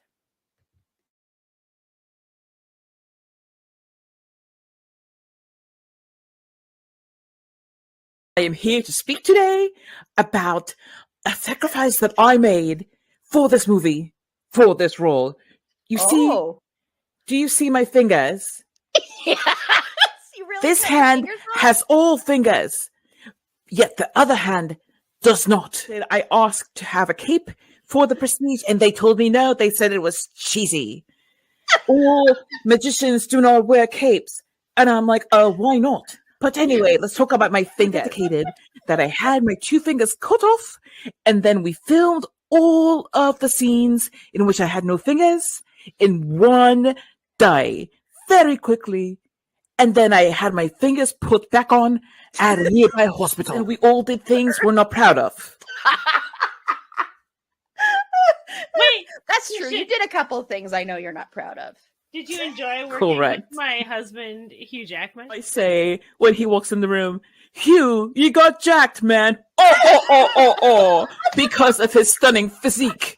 Another great pun, Christian. You are just Thank you.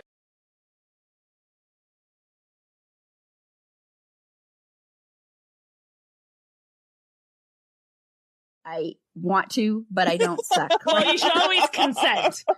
There should always be consent where sucking is involved. Absolutely. Yes, Enthusiastic consent, I might add. Enthusiastic consent. Enthusiastic consent to sucking is the best kind of sucking there can be. This is one heck of a Christmas episode. I want to say it now. Merry Christmas, everyone, and a Happy New Year. This is what it's like to hang out with the sexy ladies. Yes. Yes. Yes, It's a exactly. sexy Christmas. It's a Ooh, sexy, a very That sexy, should have been the title. a of very the sexy episode. Christmas. A very sexy Christmas special. So that could be like the title. Yes, This is my new favorite Christmas special of all time. So, Meg, which one of your things that you're into are you connecting Finn to? I'm just going to tell you what my stuff. Okay. You're gonna what? I'm just going to tell you what my 6 degrees are. I'm going to start with Okay. Finn Rock, and I'm going to say he was in the movie, he was in Unbroken with Alex Russell, who was in Bait 3D with Adrian Pang, who is in Judgment Day with Mark Lee, who is in Lee Chong Wei, which is a biopic, with Freddie Wong, who's the producer and one of the main characters of Dungeons and Dragons.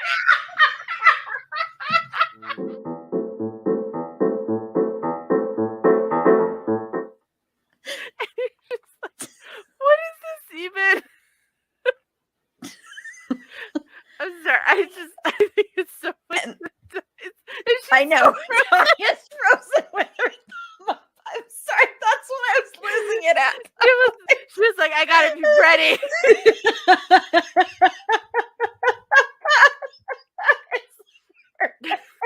I'm sorry. And her mic is off too.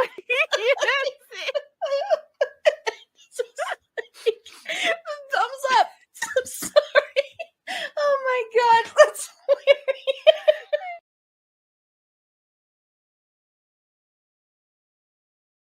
Okay, and the winner is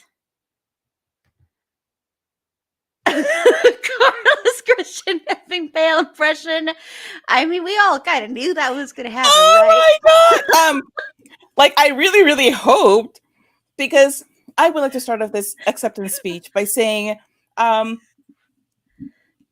once was a little girl who never at all dreamt that her biggest thrill in life would be to very precisely imitate an actor born in Wales.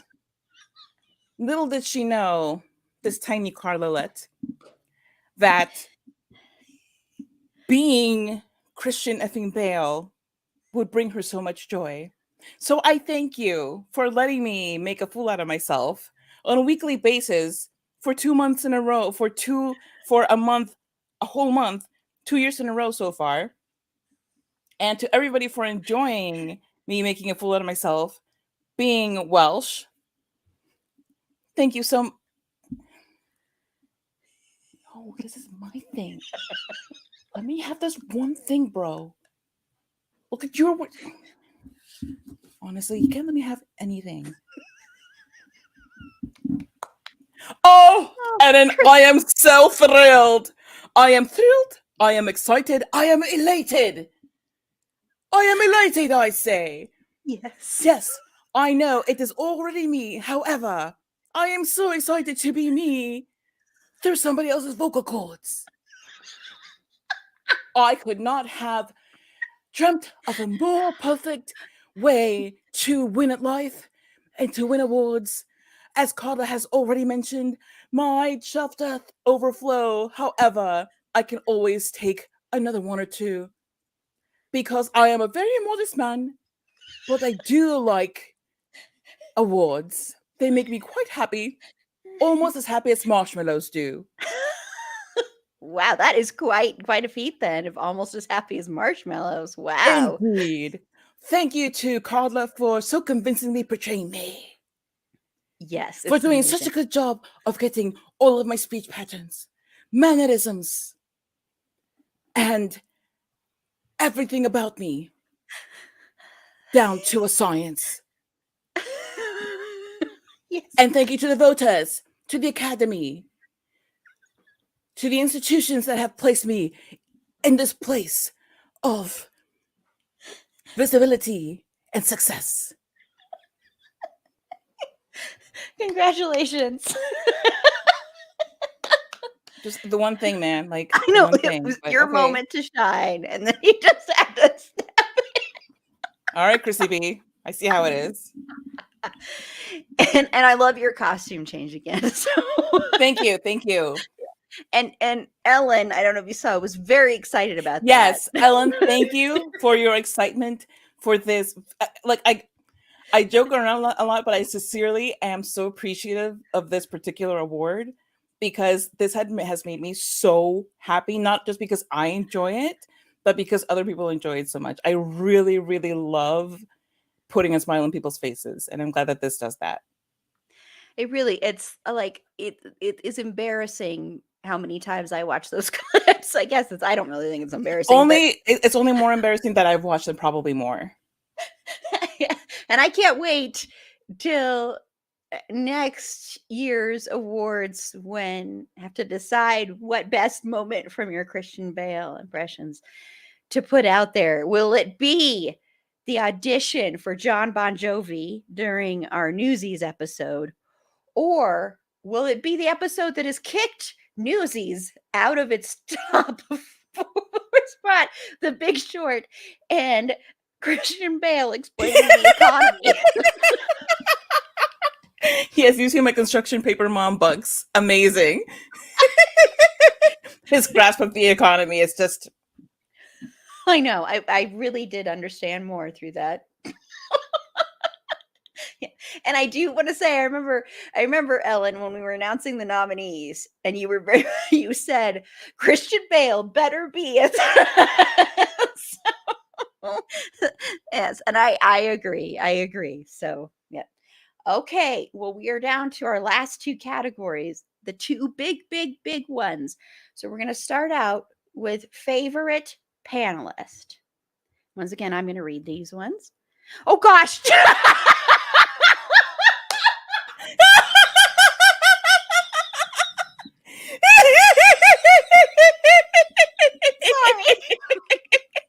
I forgot I'd already moved on to the next screen. Read them anyway, and then do the clips, because I have to do a wardrobe change anyway. Okay. So, favorite panelists. Don't know who's going to win this one. Carla, Meg, Paula, Susie, and Tiff. So enjoy these clips. Tell me who you think is going to win in the comments. Oh my gosh, Aaron. Okay, here we go.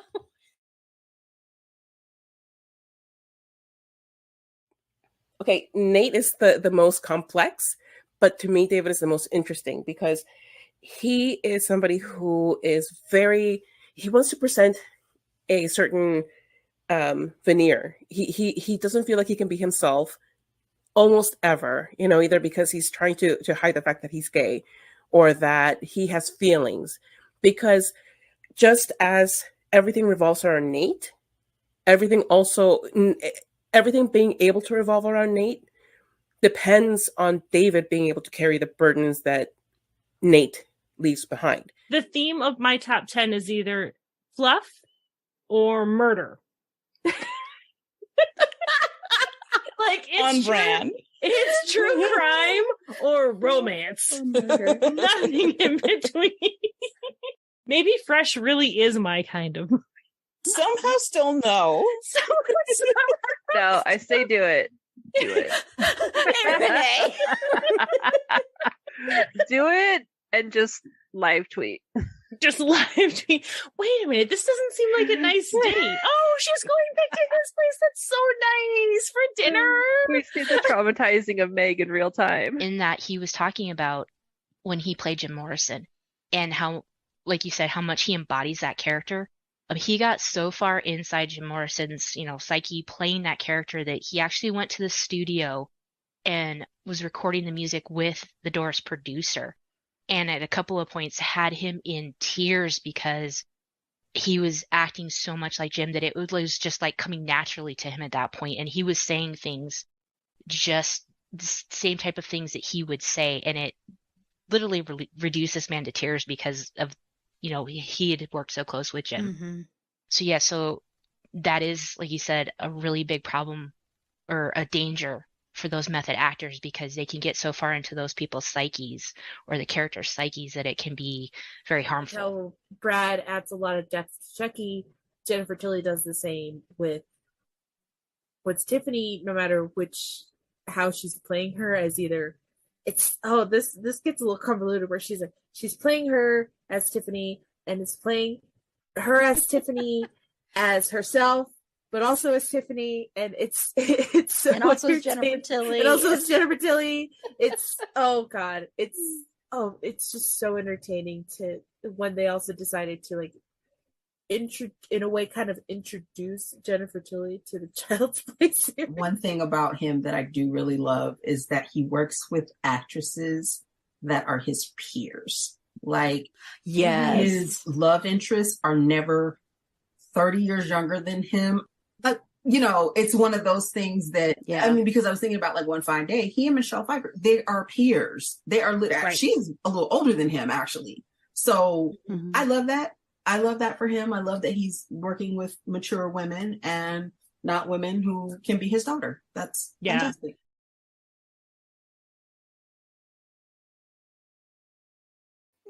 Well, I ruined the tension. I apologize. and Ellen was saying my dreams have come true. I think that was actually for the Christian Bale thing, but I'm sure it's for this too. I'm counting it towards that. So I'm gonna act surprised though. Oh my God, Carla. Oh my God! I did not see it was coming 3 minutes ago. No, but sincerely. Okay, first of all, thank you to everybody who voted for me, whether because you wanted to or because I pressured you to. Doesn't matter. It still counts, and I still appreciate it wholeheartedly. I want to thank my my mom for letting me watch so much TV as a kid. My dad for not letting me listen to music in the car that I wanted to, so that I had to get so that he had to get me a Walkman, and then I listened to all the music that I wanted to. Therefore, I have a lot of music to talk about. I want to thank my child and my husband for being nerds also, and therefore elevating my nerdiness to unforeseen levels. To the entire Fandom Thing Academy for taking a chance on an unknown kid. Thank you to everybody with whom I have ever shared a panel, everybody who has watched tonight, who will watch in the future, who likes fandom things, because fandom things are amazing. Thank you to Erin for creating this podcast, which is one of the highlights of my week, most weeks, because I'm on so frequently. And also, thank you to Christian Bale, without whom I might never have discovered and unlocked new levels of goofiness within myself. That's so awesome. Thank you. Congratulations. And yes, to both Ellen, and congrats, Carla. Thank you, Ellen. I really appreciate your support, and also that you picked like the best name for this awards show. Yes, you really did. Really. So thank you again for that. And thank you again for being a great and wonderful Patreon supporter. I really, really appreciate it. And we have a great, I don't want to spoil it yet because we have a surprise one that's coming up, a surprise Patreon episode. It's already been recorded. It does feature Tanya. It's about a movie. So yes, so that's coming up soon. Okay, so this is the final category. Here we go. Okay, best episode. 10 Things I Hate About You, featuring Meg, Paula, and Susie. It's Always Sunny in Philadelphia, featuring Judy, Lauren, and Rachel. New Girl, featuring Meg, Susie, and Tiff. The Normal Heart, featuring Ishelle and Jen. And Whitney Houston, featuring Bex, Ishelle, Kimberly, and Megan. Okay, and here are some clips for that.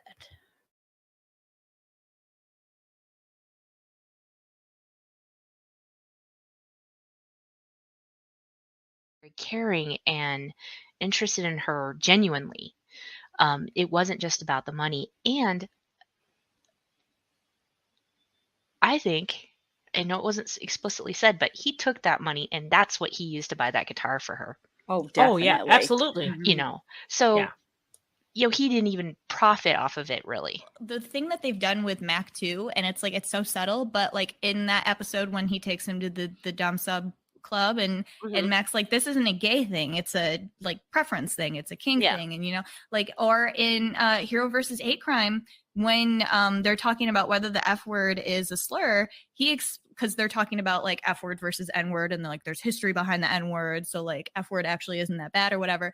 And Matt comes out and explains to them the whole history about burning gays at the stake or whatever, and they're all just staring at him like, oh, I didn't know that. It's like Matt's got all this queer like he has been searching into this, like he's been looking at His it. relationship with Ferguson first. Yes. Okay. Totally normal. It's completely normal. It's totally normal to treat a cat in this manner. And he had cat bowls of all the people. That was the other hilarious thing. He had cat food bowls for all the people in the loft. Like, what? I wish we had that explained. The dedication to Ferguson. And I'm a cat person, okay? I have a cat. But I don't treat my cat like Winston treated Ferguson. Daisy did not deserve that cat. For real. I love he went like, I'm gonna kill this cat to get back at Daisy. And then he's like, no, this cat is my entire life. Yeah. He's like, this cat and I are soulmates, okay? I mean, I believe Winston and Ferguson were more soulmates. Like, why are numbers too small to matter when it's human lives and you don't know how far reaching this thing could be?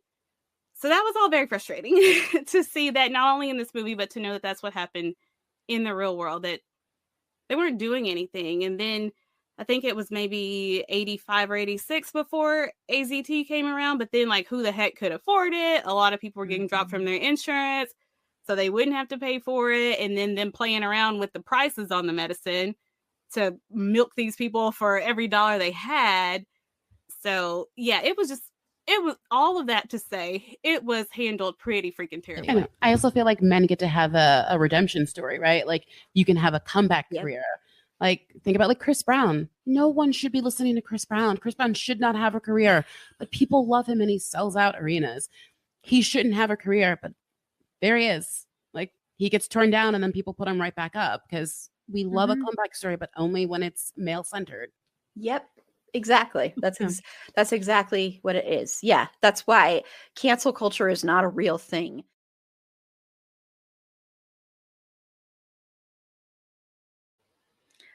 Okay.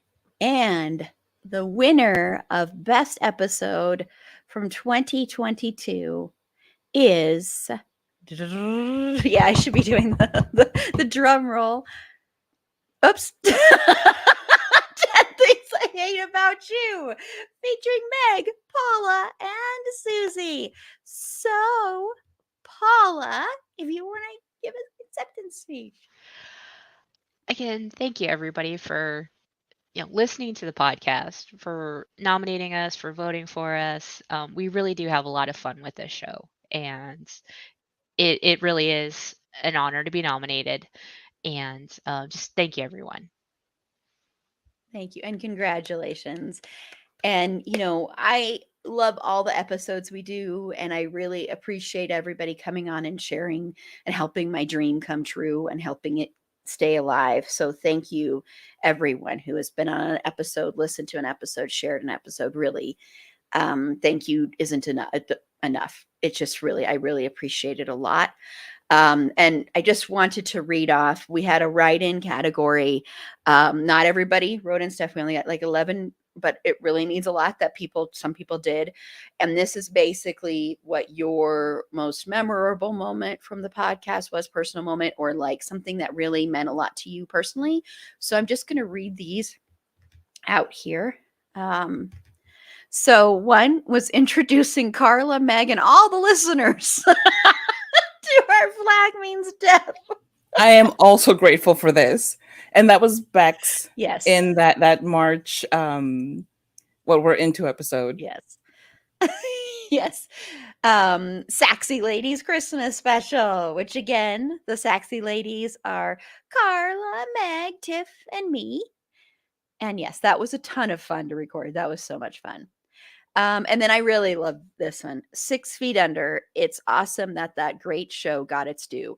Yes. And thank you, Carla, for joining me on that one. It's so funny because for just 2 people, well, it shouldn't be a surprise because it's Carla and me. So, but that was like 3 hours long or something. That was It one could of have our been longer, longest. honestly. Yes, it was one of the longest episodes we've ever done, but it was so much fun, and I was so glad that Carla loved David, because if Carla hadn't loved David, that would have been a very hard episode for me because I love that character so much. But I loved that.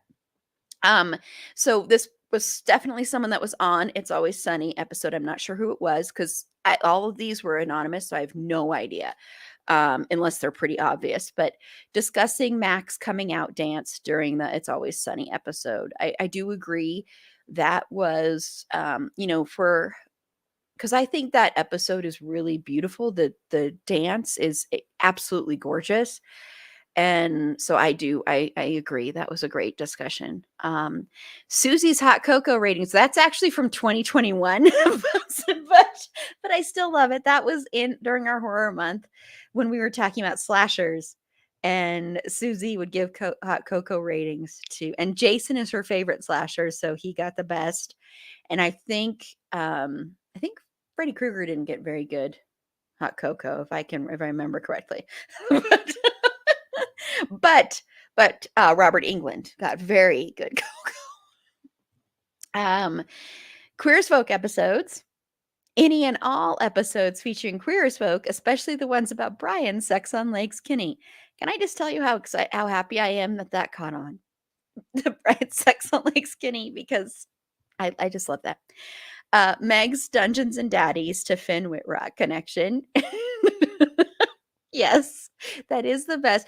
I do think, and I didn't put it in the clips, but I love Susie's too. So another shout out to Susie's, the one that Susie did where Susie connected Finn back to, I can't even remember what episode it was on now. It might have been horror films about cults, or it might have been Final Destination or The Purge, one of those. And she connected Finn through the very first stage play he ever did and read these reviews. It was incredible. We did a birthday post about it for him on his birthday. So it was really, really awesome. And then Carla's Christian Bale impression. This one I really found interesting. The Final Destination episode. I've seen them all and never knew they ran so deep. So I mean, they're cheesy and silly, but there are some deep moments to it and aspects to it. So I agree. And then this one, and I do know who did this one because they told me, but I'm not going to say. But all of it really, ever impressed by all that Erin does, not only for her listeners, but for her panelists. So thank you very much again to the person who did that. I've already told you privately, but thank you. That meant a lot to me. So we are done with our first ever Fandom Choice Awards. So thank you again to Carla for DMing me that day and saying we should do, and me just running with it because that's who I am. Just like usually, Erin, I don't have enough to do, Marlo. And I'll just add more stuff to it. I'm like, I freed up my time this year with the podcast, but now I'm filling it up with other. But thank you. And again, thank you, Ellen, for coming up with the name Fandom Choice Awards. This definitely will be an annual thing. Next year, I would have spent more time on the clips doing little things and making them a little bit sprucier. But because I had all those interviews this week, it just did not happen. And so, but next year, I do want to try and maybe do a more, before the clips play, we have the voiceover of someone saying, the nominees, you know what I mean? Like they do at the Academy Awards. So, but thank you to Carla, Paula, and Tiff for helping me to announce these. Thank you to everybody who tuned in and watched. And thank you, Ellen. That does mean a lot. Thank you, everyone. Glad to have a moment to show you all some appreciation. Thank you so much. And again, thank you for being a Patreon supporter. It really, really means a lot. And I hope you enjoyed our latest one, Notting Hill. I don't know if you've gotten to watch the uncut video version where we did have some technical difficulties, but unedited and uncut. I love those ones because I just download the video and upload it. I loved the Winchester's one when we did that. When we did that edited and uncut, that was funny too.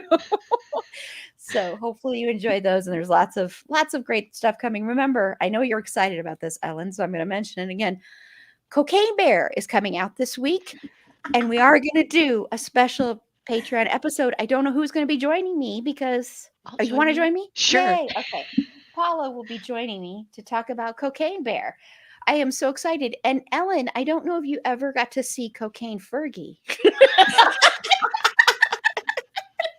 Not real cocaine, it was snow.